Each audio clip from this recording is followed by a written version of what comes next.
मुख्यालय वहां से भी कुछ व्यंजनों की खुशबू आ रही है। तो बिहार के जो पारंपरिक व्यंजन है उसकी खुशबू फैलती दिखर आ रही है। किस प्रकार से वहां पे जायजा लिया? मशहूर सत्तू का हाँ। एक तरीके से पराठा जो है वो दही और जलेबी के साथ बनाया जा रहा है। सुबह सुबह सबसे पहले राजेश राज पहुंचे हैं। हाँ, राजेश राज पहुंचे हैं देखने के लिए नजारा किस प्रकार से उन्होंने वहां रिपोर्टिंग की है। आइए आपको दिखाते हैं तस्वीरों में। सत्तू पराठा और जलेबी का जिक्र ना हो, ऐसा हो नहीं सकता।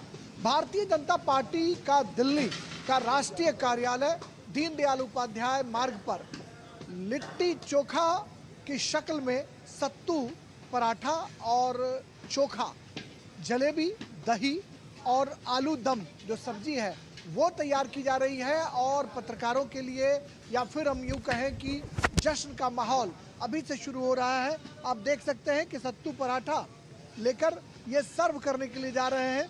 और सत्तू पराठा की जो धमक है वो कहीं ना कहीं दिल्ली में भी दिखाई पड़ रही है। आप ये देखिए कि जो कारीगर सुबह से ये बहुत ही बेहतरीन जलेबी बनाने का काम कर रहे हैं और तमाम जो इसमें लोग हैं वो अपना श्रम दे रहे हैं। जो सुबह का नाश्ता है उसको बखूबी तैयार किया जा रहा है ताकि जो यहाँ पर जर्नलिस्ट आए हैं, जो नेता कार्यकर्ता हैं, उनको इसका लुत्फ जो है वो उठाने का आनंद जो है वो प्राप्त कराया जाए। और इस तरीके से जो एग्जिट पोल दिखाया गया है उस एग्जिट पोल के मुताबिक जो एनडीए की सरकार बिहार में बनती हुई दिखाई पड़ रही है, उस एग्जिट पोल के नतीजों, उस एग्जिट पोल के रुझान जब नतीजों में तब्दील होंगे तो कहीं ना कहीं बीजेपी दफ्तर पर और भी जश्न का माहौल दिखाई पड़ेगा। परंपरा भी रही है कि बीजेपी के दफ्तर पर कहीं ना कहीं जो मिठाइयाँ हैं या लड्डू वो बनने सुबह से शुरू हो जाते हैं।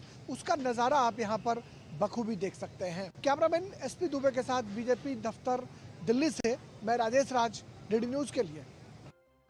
नतीजा साफ दिख रहा है कि हम लोग जीत रहे हैं। प्रधानमंत्री नरेंद्र मोदी जी के ऊपर विश्वास है बिहार का, नीतीश कुमार पर विश्वास है बिहार का, एनडीए पर विश्वास है बिहार का और 20 साल की सरकार के पक्ष में लोगों ने मतदान किया है।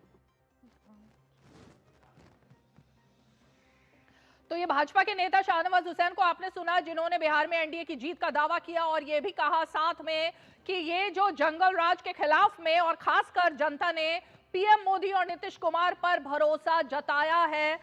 कुल मिलाकर रुझानों में इस वक्त की बड़ी ब्रेकिंग न्यूज के मुताबिक एनडीए को 2/3 बहुमत मिलता हुआ दिखाई दे रहा है। और ये आप टैली देखिए स्ट्राइक रेट की कि आरजेडी 143 सीटों पर लड़ी लेकिन कहां पर पहुंची, और कांग्रेस ने एक तरीके से 22% का स्ट्राइक रेट दिखाते हुए 61 में से सिर्फ 14 सीटें ही हासिल कर पा रही है। जेडीयू की बात करें तो सबसे ज्यादा स्ट्राइक रेट जेडीयू का रहा, जिसमें कि 101 पर लड़ने के बाद 72 सीटें, और बीजेपी 70% स्ट्राइक रेट के साथ 101 में से 71 सीटें जीतने में अभी तक कामयाब रही है। तो ये रुझान हम आपको दिखा रहे हैं। और वैसे अब स्ट्राइक रेट के साथ साथ तमाम जो बातें हैं, आप एक और बड़े चेहरों की टैली देखिए। ओसामा शहाबुद्दीन के बेटे रघुनाथपुर से ये आगे चल रहे हैं।